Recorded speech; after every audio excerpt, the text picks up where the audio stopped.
ખેરબ્રહ્મા પ્રાંતિજ અને તલોદ મામલતદાર કચેરીમાં આવતીકાલે મતગણતરી થશે, તૈયારીઓ શરૂ કરાઈ। બનાસકાંઠા જિલ્લામાં 3 નગરપાલિકા અને 4 તાલુકા પંચાયતની ચૂંટણીનું મતદાન પૂર્ણ થતાં સીલ કરેલા ઈવીએમ સ્ટ્રોંગ રૂમમાં મૂકી દેવાયા છે, ત્યારે 193 ઉમેદવારોનું ભાવિ સીલ થયું છે। આવતીકાલે 3 તાલુકા મથકે મામલતદાર કચેરીએ મતગણતરી સવારે 9 વાગે શરૂ થશે।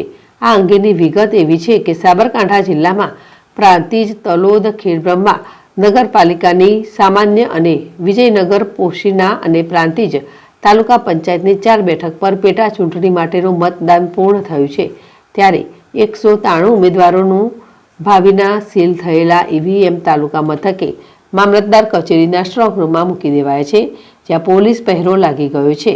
ચૂંટણી તંત્ર દ્વારા મંગળવારે સવારે ખેડબ્રહ્મા, પ્રાંતિજ અને તલોદ તાલુકા મથકની મામલતદાર કચેરી ખાતે મતગણતરી શરૂ થશે, જેને લઈને ચૂંટણી તંત્ર દ્વારા તૈયારીઓ શરૂ કરી દેવાઈ છે। ટેબલો અને જારી લગાવવાની કામગીરી કરી દેવાઈ છે।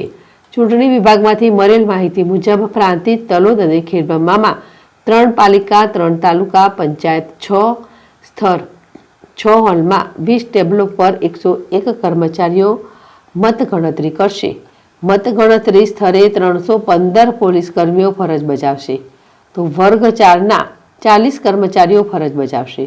આવતીકાલે સવારે 9 કલાકથી શરૂ થશે। પ્રાંતિજ, તલોદ અને ખેડબ્રહ્મા નગરપાલિકામાં વર્ષ 2018માં થયેલા મતદાનની ટકાવારી પ્રમાણે ગઈકાલે થયેલ મતદાનની ટકાવારી પ્રમાણે ત્રણેય નગરપાલિકાની ચૂંટણીનું ઓછું મતદાન થયું છે।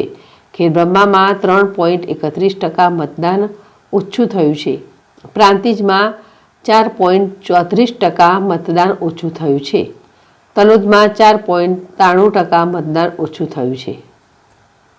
જીલ રાવલ, ZSTV, સાબરકાંઠા।